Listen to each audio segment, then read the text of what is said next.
നമസ്കാരം. എല്ലാവരും പറയുന്നൊരു വാക്കുണ്ട്, ഭാഗ്യം ഈശ്വരാധീനം. ഈ ഭാഗ്യവും ഈശ്വരാധീനവും ഉണ്ടോ എന്നുള്ളതാണ് എൻ്റെ ചോദ്യം. ഉണ്ട്.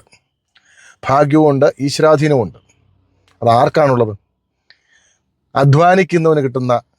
അധ്വാനിക്കുന്നവന് പ്രകൃതി നൽകുന്ന അനുഗ്രഹമാണ് ഭാഗ്യവും ഈശ്വരാധീനവും. മടിയന്മാർക്കും അധ്വാനിക്കാത്തവർക്കും രാപകൽ ഉറങ്ങുന്നവർക്കും കിട്ടുന്ന ഔദാര്യമല്ല ഭാഗ്യവും ഈശ്വരാധീനവും. ഭാഗ്യവും ഈശ്വരാധീനവും ലഭിക്കത്തക്ക തരത്തിൽ നമ്മൾ ജീവിക്കണം. ഭാഗ്യം വെറുതെ വഴി കിടന്ന് കിട്ടത്തില്ല. വെറുതെ അധ്വാനിച്ചിട്ട് കാര്യമില്ല. രാവിലെ എഴുന്നേറ്റ് മുഴുവൻ കളച്ചിട്ട് കാര്യമൊന്നുമില്ല. രാവിലെ എഴുന്നേറ്റ് അങ്ങ് അധ്വാനിച്ചിട്ടൊന്നും കാര്യമില്ല. അധ്വാനം ഫലവത്താവണമെങ്കിൽ അധ്വാനിക്കേണ്ടുന്ന സമയത്ത് അധ്വാനിക്കണം, അധ്വാനിക്കേണ്ടുന്ന രീതിയിൽ അധ്വാനിക്കണം. ചിലർ പറയും അവന് ഭാഗ്യം കൊണ്ട് ചിലതൊക്കെ കിട്ടി എന്ന്. കിട്ടത്തില്ല, ഉറപ്പായിട്ടും കിട്ടത്തില്ല.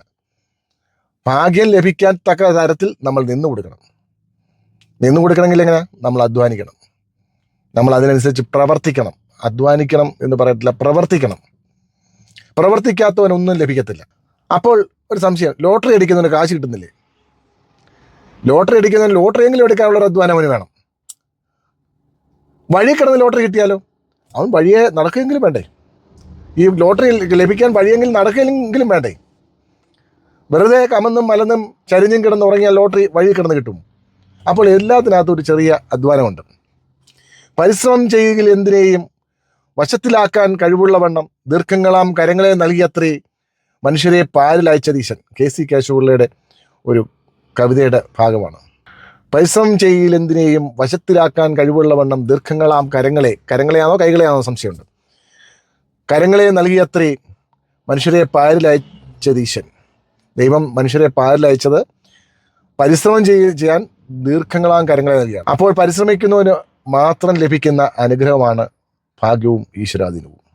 അല്ലെങ്കിൽ അവന് കിട്ടുന്ന പ്രതിഫലമാണ് ഭാഗ്യവും ഈശ്വരാധീനവും.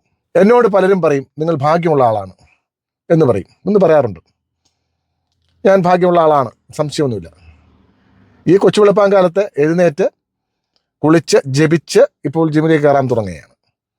അത് കഴിഞ്ഞിട്ട് വീട്ടിൽ പോവും, പിന്നെ ഒന്ന് കുളിച്ച് ഓഫീസിൽ വരും, കോടതിയിൽ പോകും. ഞാൻ എൻ്റെ പ്രവൃത്തികൾ കൃത്യമായി ചെയ്താൽ മതി. വലിയ അത്യധ്വാനമൊന്നും വേണ്ട. നമ്മുടെ മുമ്പിൽ വരുന്ന സംഗതികൾ കൃത്യമായി ചെയ്തു വിട്ടാൽ മതി. അത് തടഞ്ഞിടാതിരുന്നാൽ മതി. ധൂർത്ത് കൊണ്ട് ദരിദ്രനാവും, നിഷ്ക്രിയത്വം കൊണ്ടും ദരിദ്രനാവും. ഒരാൾ ധൂർത്തനായാൽ ദരിദ്രനാവും, അവൻ വിട്ടുമുടിക്കും. നിഷ്ക്രിയത്വം, ചുമ്മാ ഇരുന്നാൽ മതി, അവൻ ദരിദ്രനാവും. അവനുള്ള സമ്പത്തോ മറ്റു കാര്യങ്ങളോ ഉപയോഗിക്കാതിരുന്നാലും അവൻ ദരിദ്രനാവും. അപ്പോൾ അധ്വാനിക്കാത്തവന് ഈ ലോകത്ത് യാതൊരു രക്ഷയുമില്ല. കൃത്യമായി ചെയ്യേണ്ടുന്ന സമയത്ത് ചെയ്യേണ്ടുന്ന കാര്യങ്ങൾ ചെയ്താൽ രക്ഷപ്പെടാം.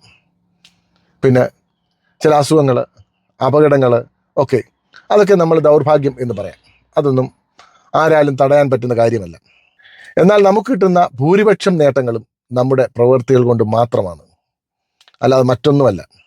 ഉത്തിഷ്ഠത ജാഗ്രത പ്രാപ്തി വരാൻ നിബോധത, വിവേകാനന്ദൻ പറഞ്ഞതാണ്. അപ്പോൾ പ്രവൃത്തി ചെയ്യുന്നവൻ പ്രവൃത്തി കൃത്യമായിട്ടും ചെയ്യേണ്ടുന്ന സമയത്ത് ചെയ്യേണ്ടുന്ന രീതിയിൽ ചെയ്താൽ അവൻ രക്ഷപ്പെടും, അവൻ നേട്ടങ്ങൾ കൊയ്യും, അവന് അനുഗ്രഹങ്ങൾ കിട്ടും, ഈശ്വരാധീനം ഉണ്ടാവും, അവൻ ജീവിതത്തിൽ രക്ഷപ്പെടും. വലിയ സമ്പന്നതയല്ല ഞാൻ പറഞ്ഞത്. നന്ദി, നമസ്കാരം.